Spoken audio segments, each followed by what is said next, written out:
Today, there are more than 30 ongoing armed conflicts in the world. They have left a countless number of people dead and have created more than 60 million refugees, the same number that the world had after World War II. Before the suffering of millions of people, Pope Francis is calling on the world to overcome indifference. It's the central message of the 49th World Day of Peace, which the Vatican has just introduced. The document is called Overcome Indifference and Win Peace. Our time is characterized by an attitude of general indifference, an indifference that has overcome the individual to assume a global dimension and give a place for the phenomenon that Pope Francis defines as the globalization of indifference.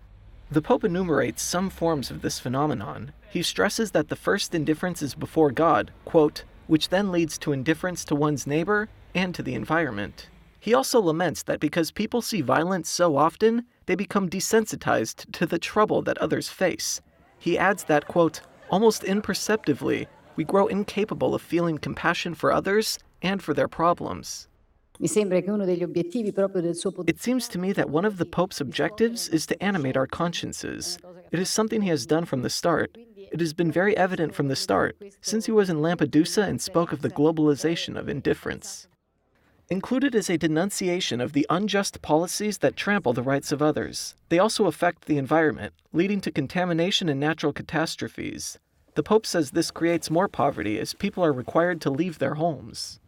Facing this situation, the Pope invites everyone to a conversion of heart that includes, quote, compassion, mercy, and solidarity of which we are capable.